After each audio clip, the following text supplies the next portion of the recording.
Let's be honest, last season the Orlando Pirates midfield, it needed a Regista. It was crying out for one, a no-nonsense tackler with the positional IQ to shield the back line, but also technically sound enough to help us dominate games from the middle of the park.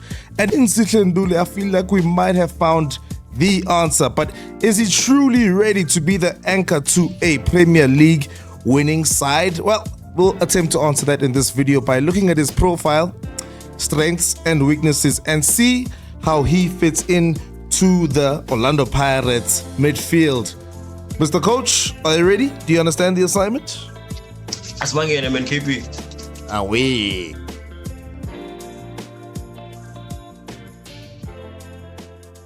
As we attempt to answer these questions, let's first look at exactly who he is. Yes, Mr. Nduli himself is a 29-year-old central defensive midfielder. As a profile, I guess you can say he's a right-footed, and he actually, if you look at the heat map over there, you can see that he's actually all over the pitch, and so that kind of makes him very, very versatile as a player.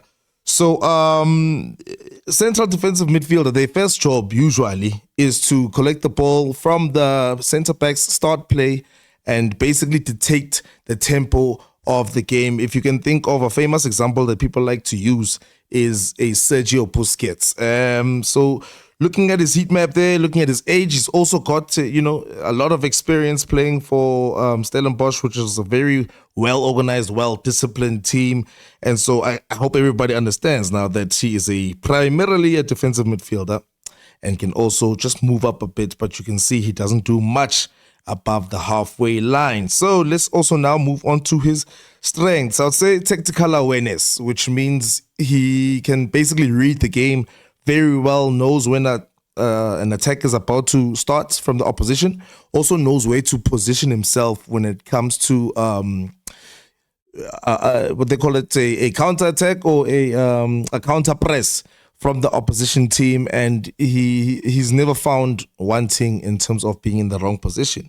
He's also very good at ball recoveries. Whenever a CAM or a winger thinks that they might have gotten past our midfield, he will be there to actually stop the attacks. You will see a lot of that.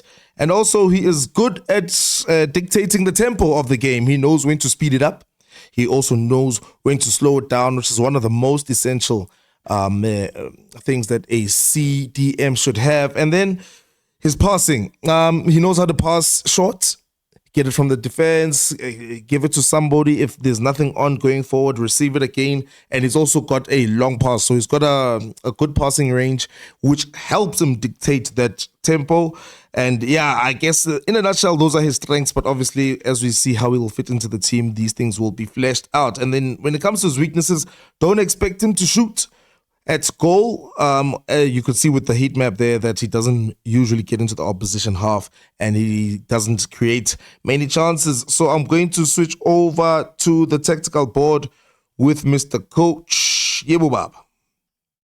Yes, sir. So I think I want to first just expand on what you said.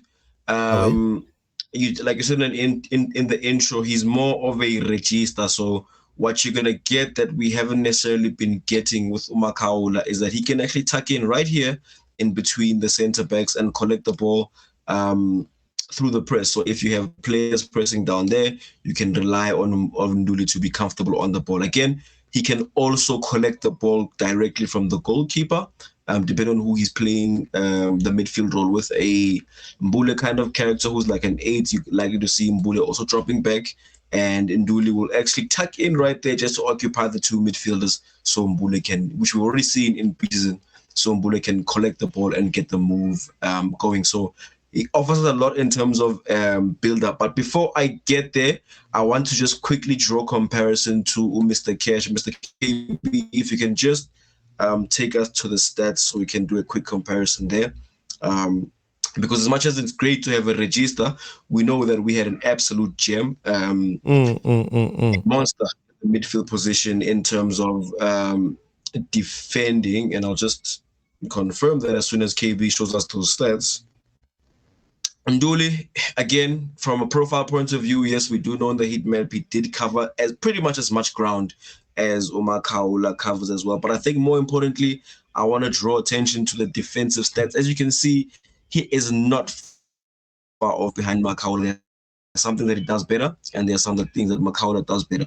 For example, SIHLE Nduli averages 1.5 5 interceptions per game, very the same number as Kaula. So we know that that actually that confirms what we're talking about in terms of knowing exactly where to be on the pitch. In terms of tackles, SIHLE Nduli completes 2 tackles per 90 compared to Makaula's 1.7, where he edges him out there. Makaula, that is. Nduli gets dribble past 0.8. This is from the last season, by the way. Gets dribble past 0.8 times per game compared to Makaula's 0.6.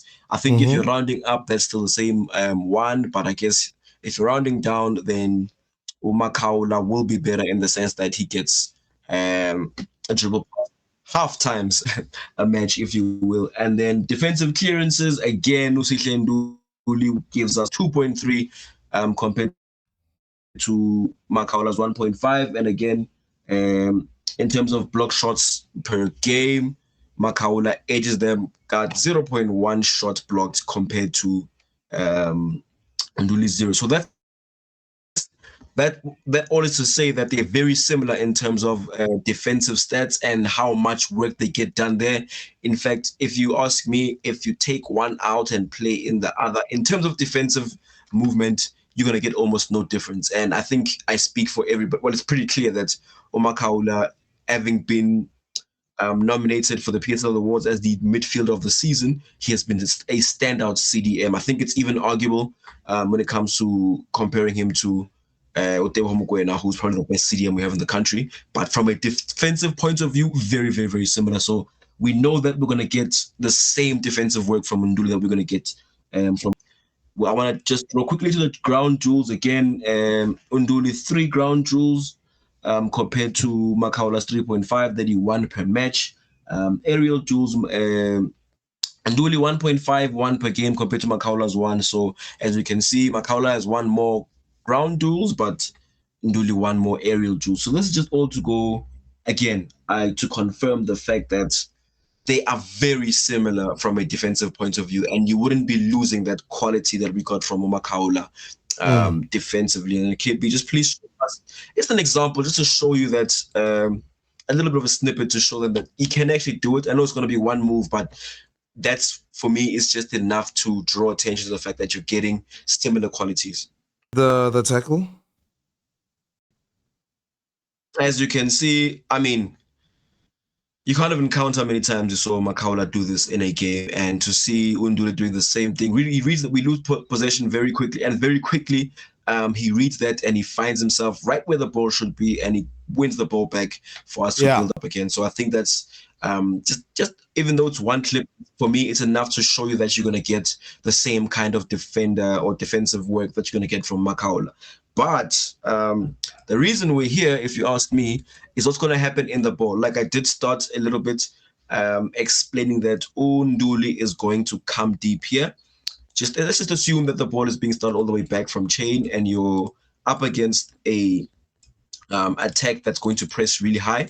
What you'd often get with Makaula, that Makaula is likely to tuck in here, right in between them, and maybe it'll even be a little bit more tight like that.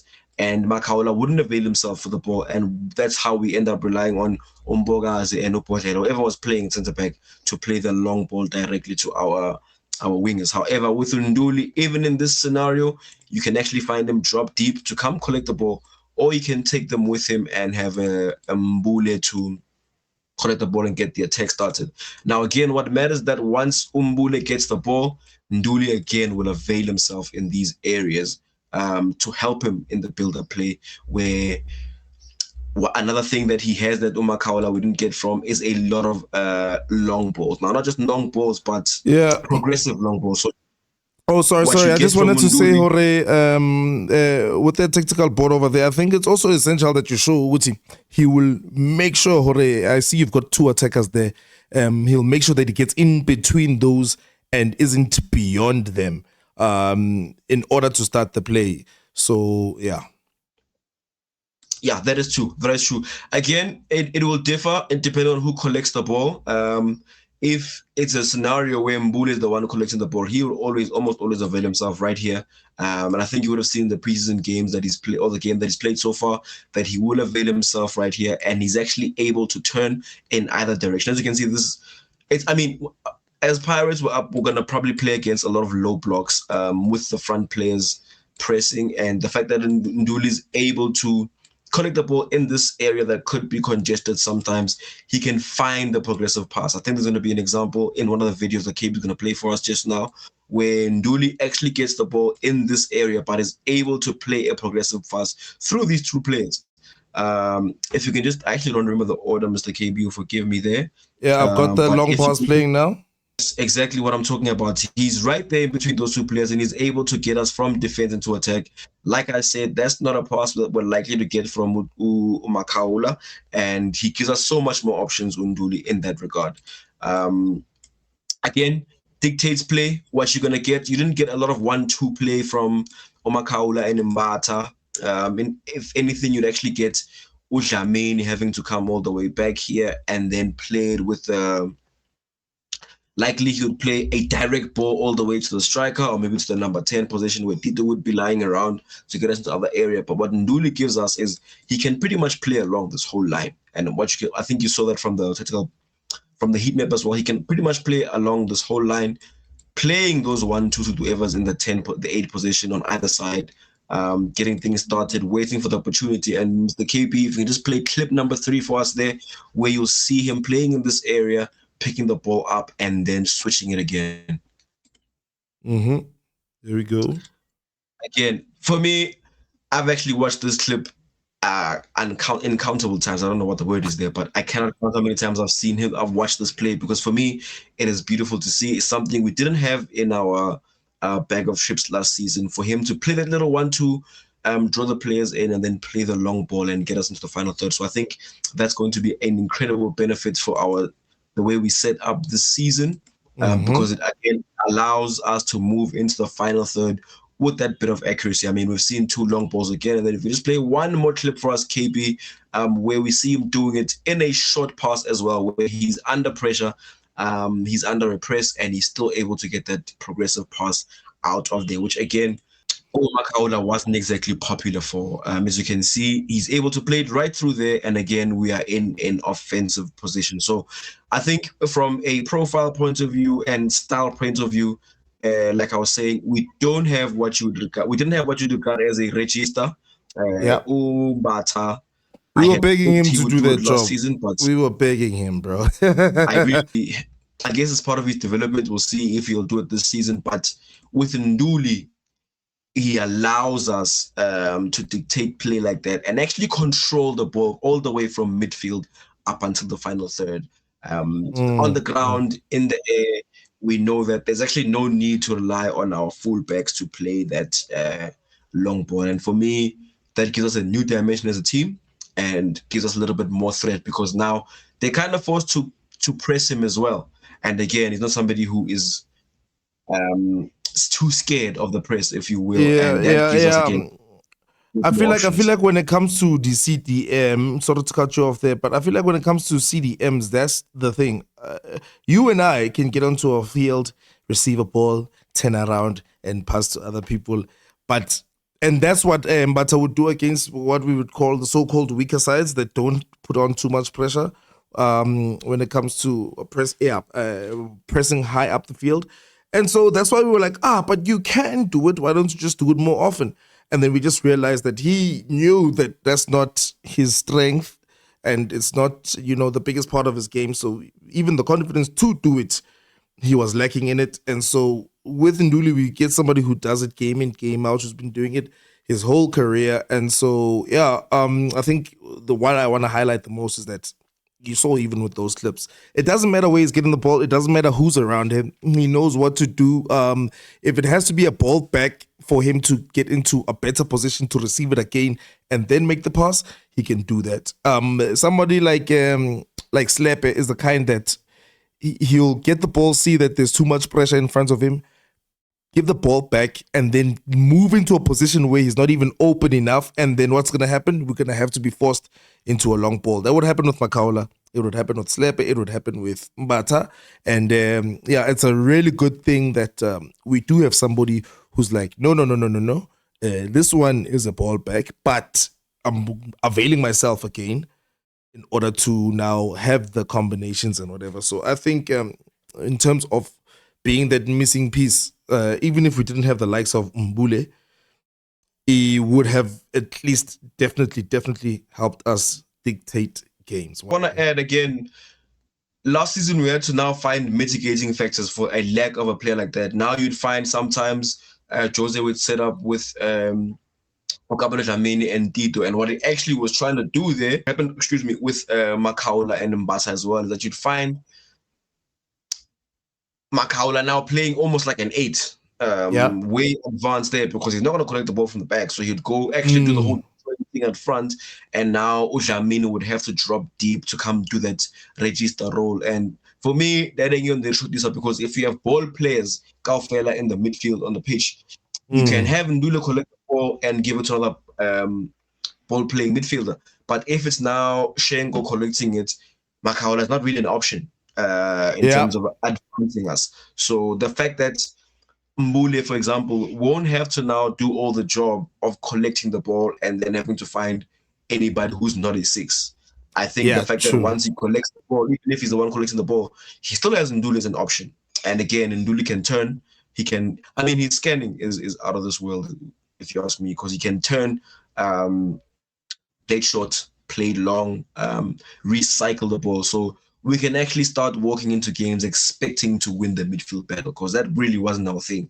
And I think it gives us a lot more in terms of that danger as a team who can play along this. I mean, it's no secret.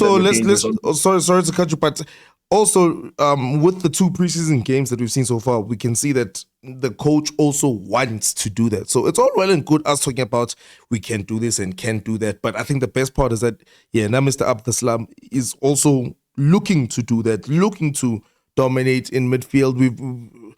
In the last game, in the second game of the preseason, there was basically no long ball activity. Yeah, definitely. So like I said, for the most part, I look forward to us now being able to win midfield battles. It has never been our thing. AKB, I've spoken about this for years. I think the first time I started crying about it was Kaisasa. I do not believe in a midfielder who can't pass the ball as their core strength. I believe defensive work is secondary, but the primary job, especially for a club like Orlando Pirates, who expect to be on the ball most of the time, we expect things like the low block most of the time.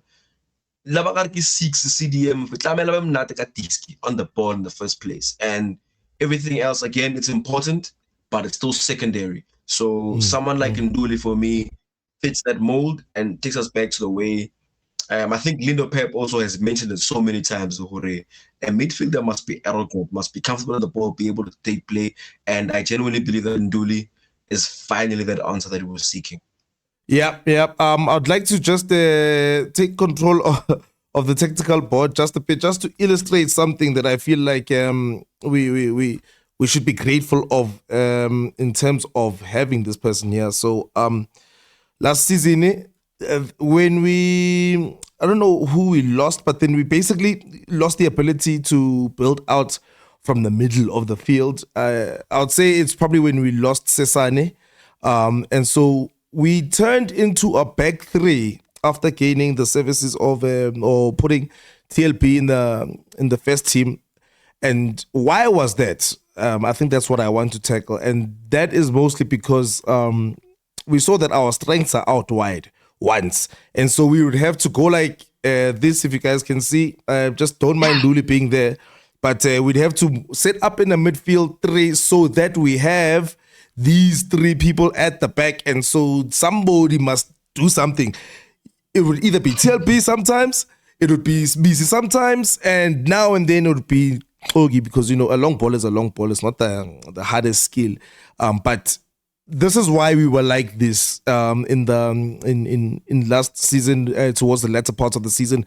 Jose really had to find a solution for that. And so if you can just see how it is right now, we still actually have this, except what's going to happen now is that Nduli is going to be the one that's here. So it really is actually still a back three, except this man over here can collect it and go forward. Whereas if it's BC, all he can do is try his best, you know. So I just wanted to illustrate that. To say there's a reason why we went to a back three last season, and that was for the lack of somebody like Nduli. You agree with that, Mr. Coach?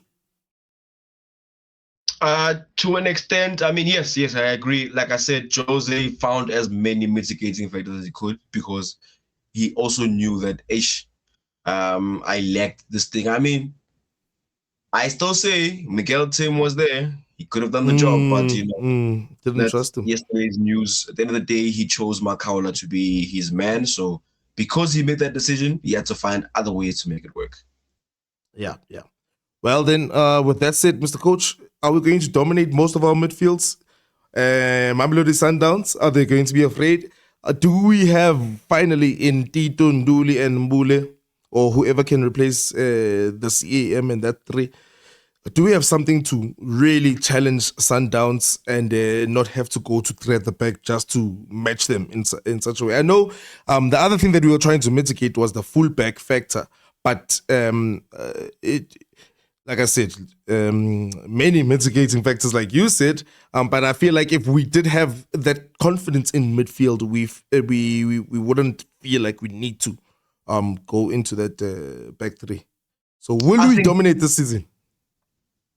I think we will for sure, Mfethu. If everybody stays fit, and I think one thing about the season that we have a lot of depth as well. So in a case where we find ourselves maybe struggling to dominate, we can always go back to a double pivot. But a double pivot, Yambata, Linduri, is not the same thing as double pivot, Makaula, Limbata, because nobody's comfortable on the ball there. But if you have Nduli and Mbata, you can assign Bara to just fight there, and when he gets the ball, because Nduli will be there to receive from him as well, quite quickly, we can recover into the total dominant. But I mean, the PSL we're gonna play, and like in the course of a whole season, I mean, how many games are we actually gonna play where we're gonna suffer in the midfield? So if I look at the landscape of the whole season, I expect dominate almost every single game in the midfield because of a player like Nduli. And there's dancing shoes on the bench, Cameron Denson, who can also do the same thing if we are resting Nduli for whatever reason. So I'm saying, if you look at how our midfield is set up from acquisition point of view and the players we had last season, I think even I did say that I still expect to see Makaula in the late parts of a match where we're looking to consolidate a win, when Julia's been doing a lot of work. Just add on Makaula there to come help him out and cancel anything else that was left over. So I expect to win every, even to the midfield, 3 Sundowns, bring it here. Bring it here. Well, guys, that is just my opinion, along with Mr. Coach's opinion from what we have been seeing and what we expect from the season, and our midfield, and of course, SIHLE Nduli. How do you guys feel? We'd like to get your opinions in the comment section below. But above all, enjoy the content. Above all, just enjoy. Criticize where you can criticize. We can all get better. So just before we end the video, please don't forget to hit the like, hit the subscribe to be notified, and share. So we can grow the community. Thank you.